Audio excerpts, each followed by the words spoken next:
সমবেত হয়েছি বিশ্বব্যাংক এবং IMF এর যে অত্যন্ত সুনিপুণ কায়দায় দক্ষিণাঞ্চলের আমাদের দক্ষিণ এশিয়ার জনসাধারণের উপর চাপিয়ে দেওয়া ঋণের ভারের প্রতিবাদ জানাতে আমরা এখানে সমবেত হয়েছি।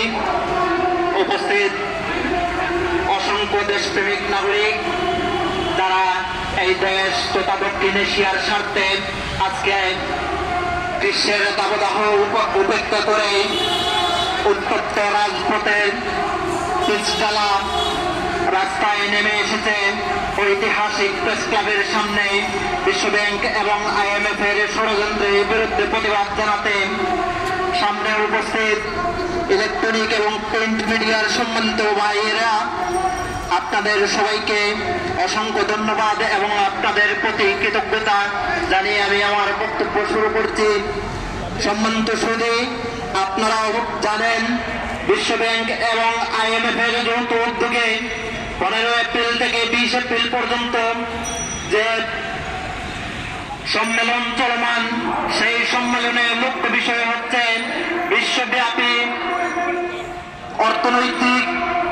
অর্থনৈতিক পুনরুদ্ধারের নামে একটি দক্ষিণ এশিয়ার জনসাধারণের উপর চাপিয়ে দেওয়া ষড়যন্ত্রের নীল নকশা। সেই নীল নকশায় আমরা দক্ষিণ এশিয়াবাসী চরমভাবে নির্যাতিত, নিষ্পেষিত, নিপীড়িত হচ্ছি এবং বিশ্বব্যাংক ও IMF আমাদের উপর ঋণের বোঝা চাপিয়ে দিয়ে উত্তরাঞ্চলকে, পশ্চিমা গোষ্ঠীকে সমৃদ্ধ করতে তৎপর। ঋণ সহায়তা নামে তারা যে ষড়যন্ত্রের নীল নকশা বাস্তবায়ন করতে চাচ্ছে, সেই ষড়যন্ত্রের নীল নকশার বিরুদ্ধে দ্ব্যর্থহীন কণ্ঠে বলতে চাই, ঋণ আবার সহায়তা হয় কেমনে? যে ঋণ আমরা সুদের উপর গ্রহণ করব, সেই ঋণকে সহায়তার নামে সুদ চাপানোর দায় কে নেবে? আমরা দক্ষিণ এশিয়া তথা বাংলাদেশের জনসাধারণ সেই দায় নিতে পারবো না।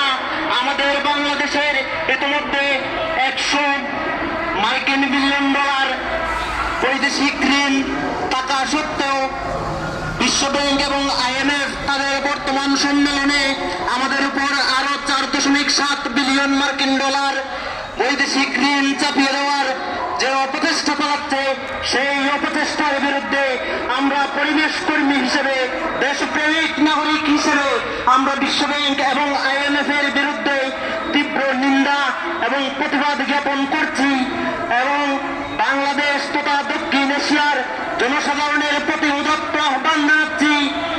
এই বিশ্বব্যাংক এবং IMF এর ষড়যন্ত্রের নীল নকশার বিরুদ্ধে আমাদের কণ্ঠকে আরো সোচ্চার করতে হবে।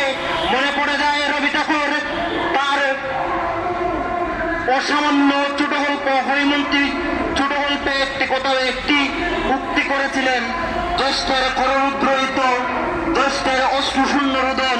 তেমনিভাবে IMF এবং বিশ্বব্যাংকের এই ষড়যন্ত্রের নীল নকশা আমাদের দক্ষিণ এশিয়াবাসীর জন্য সেই রবীন্দ্রনাথের কালজয়ী উক্তি, জ্যেষ্ঠের কররুদ্রহিত, জ্যেষ্ঠের অশ্রুশূন্য রোদনের মতো।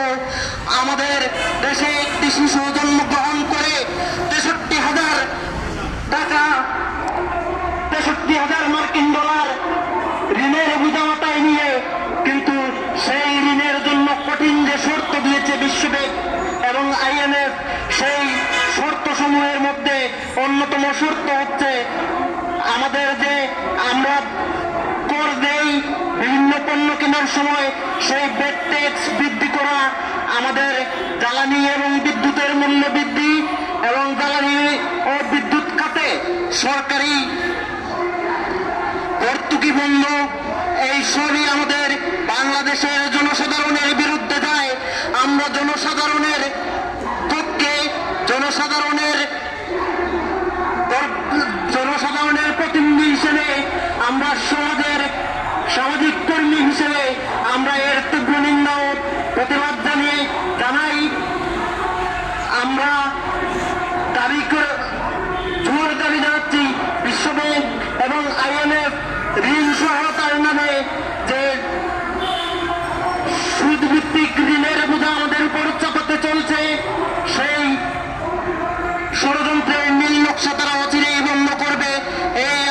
আশাবাদ ব্যক্ত করে উপস্থিত সবাইকে আবারও অসংখ্য ধন্যবাদ ও সংগ্রামী শুভেচ্ছা জানিয়ে আমি আমার সংক্ষিপ্ত কথা এখানেই শেষ করছি। ধন্যবাদ সবাইকে।